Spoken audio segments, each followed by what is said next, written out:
통장에 처음으로 1억 원이라는 숫자가 찍히는 그 벅찬 순간은 그동안의 인내와 고생을 한순간에 보상받는 듯한 형언할 수 없는 뿌듯함을 선사합니다.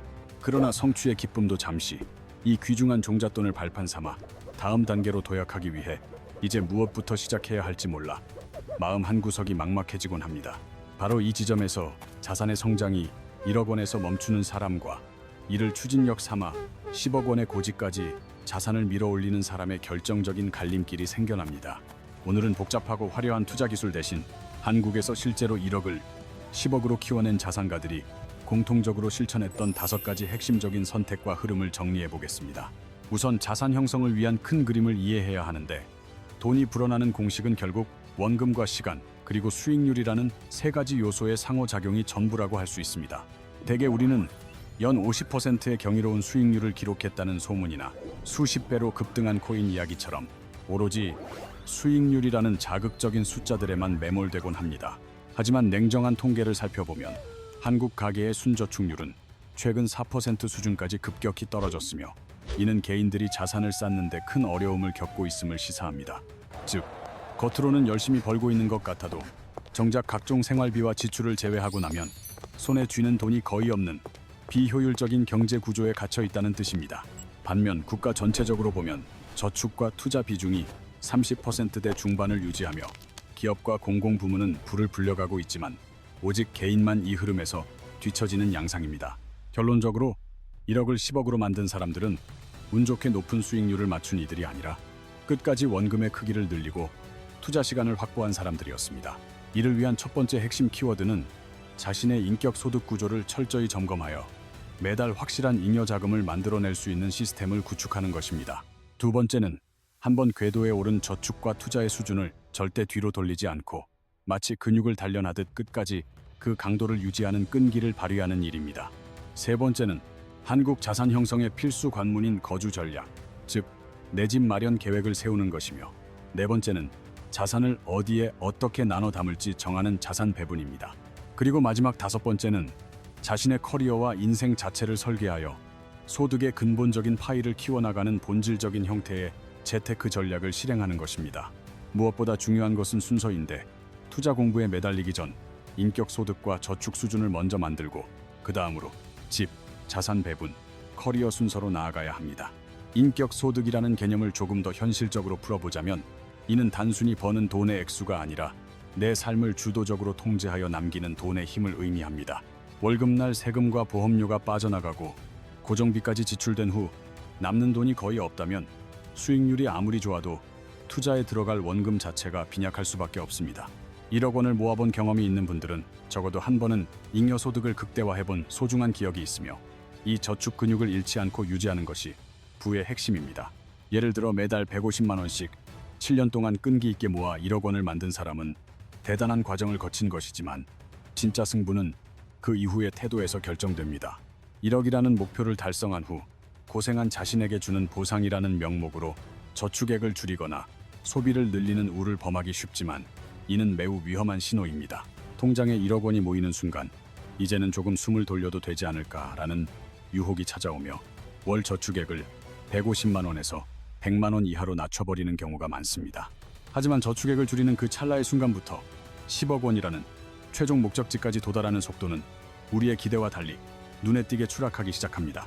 1억을 10억으로 밀어올린 사람들의 결정적인 비결은 수익률의 마법이 아니라 목표 달성 후에도 저축의 강도를 절대 늦추지 않았던 원금 유지의 힘에 있습니다. 그래서 우리는 첫 번째 원칙으로 현재의 잉여소득 구조가 1억 원을 치열하게 모으던 그 시절보다 느슨해지지는 않았는지 가장 먼저 냉정하게 복귀해야 합니다.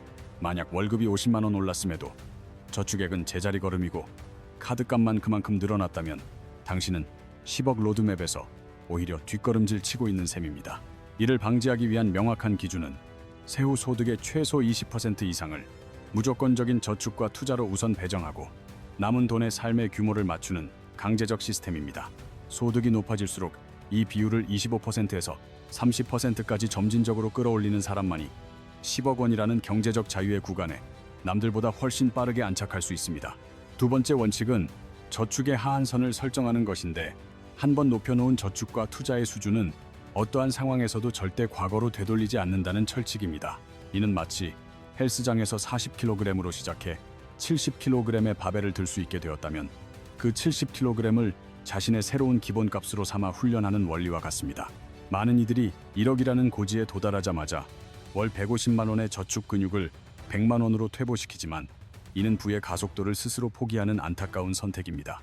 사실 1억에서 2억으로 가는 속도는 처음 무일푼에서 1억을 모을 때보다 훨씬 빨라질 수 있으며 이는 오직 유지된 저축 근육만이 만들어낼 수 있는 결과입니다. 산술적으로 월 150만 원의 복리 효과가 더해지면 첫 1억까지는 7년이 걸릴지 몰라도 그 다음 1억을 쌓는 시간은 그보다 훨씬 단축되기 마련입니다.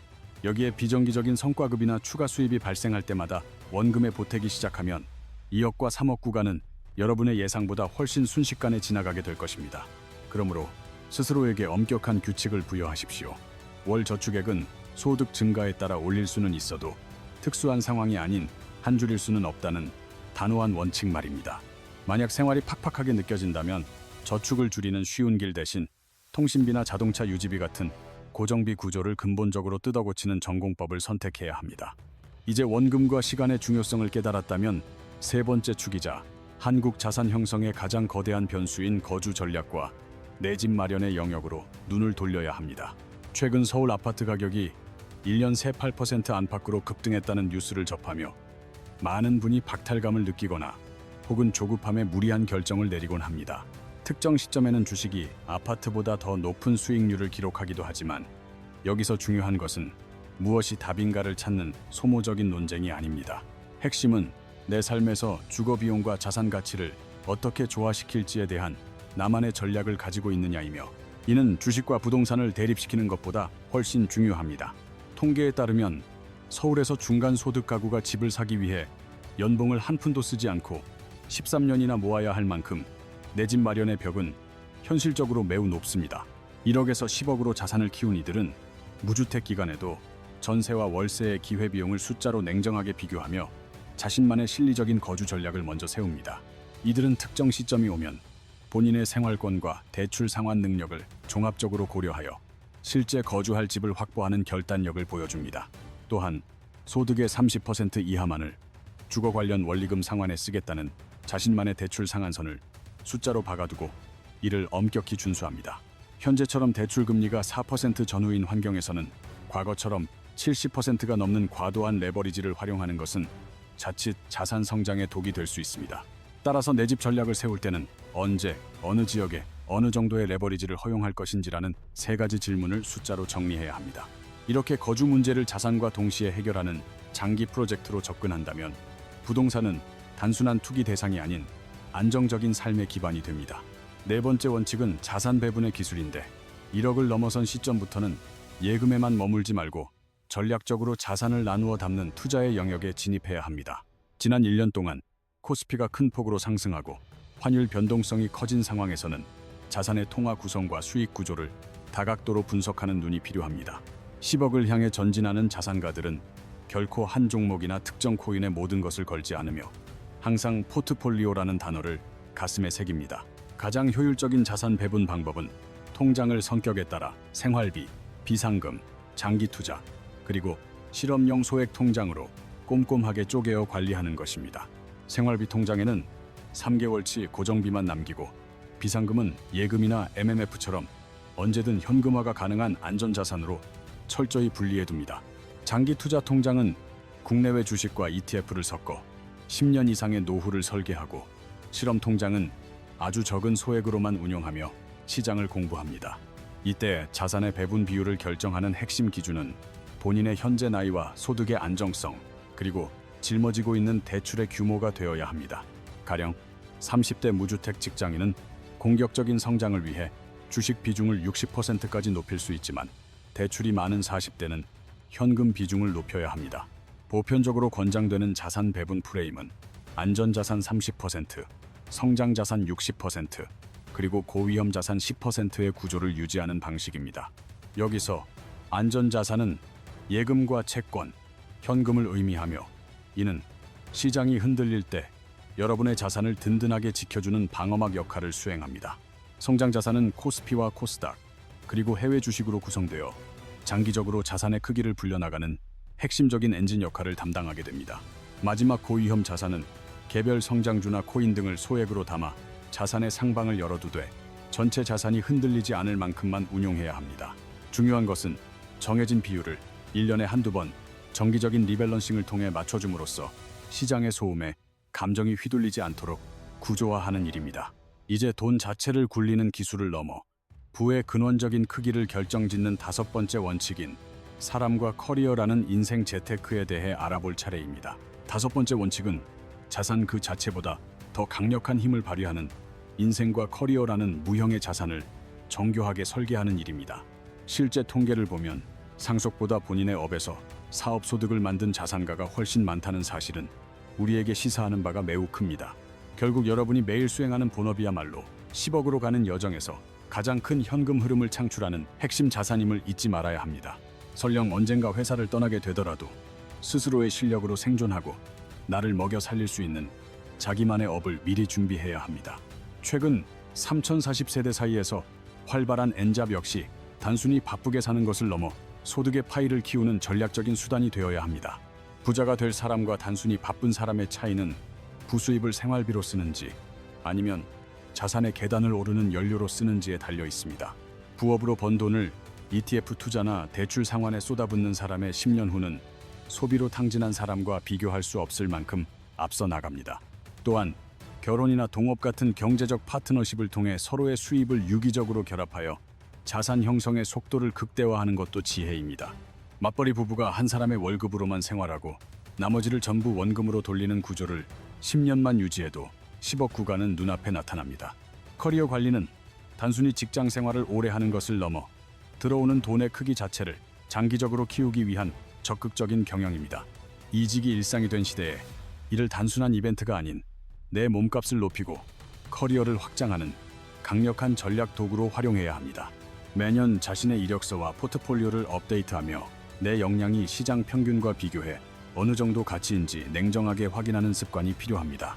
회사 내부에서도 현재의 편안함에 안주하기보다 업무의 범위를 조금씩 넓혀가며 대체 불가능한 자신만의 희소성을 확보하려 노력해야 합니다. 이러한 태도의 차이는 10년 뒤 연봉 곡선의 기울기를 완전히 바꾸어 놓으며 이는 자산 격차를 벌리는 가장 결정적인 요인이 됩니다. 우리의 목표는 매년 연봉 상승률을 물가 상승률보다 높게 유지하여 실질적인 소득의 가치를 지속적으로 우상향시키는 것입니다. 커리어 초반에 소득 상승 구간을 집중적으로 만들고 그 증분액을 저축, 집, 자산 배분에 전부 실어보내는 것이 10억 직행의 핵심입니다. 1억에서 10억으로 가는 길은 기적 같은 종목을 찾는 요행이 아니라 오늘 살펴본 5가지 견고한 구조의 승리입니다. 인격 소득을 점검하고 저축 수준을 근육처럼 유지하며 숫자에 기반한 명확한 거주 전략을 세우는 것부터 지금 당장 시작하십시오. 자산 배분을 통해 흔들리지 않는 시스템을 구축하고 커리어를 성장시켜 부의 엔진을 끊임없이 돌린다면 목표는 반드시 달성됩니다. 10억이라는 숫자는 결국 여러분이 오늘부터 쌓아나갈 올바른 습관과 설계된 구조가 만들어낸 당연하고도 값진 결과물이 될 것입니다.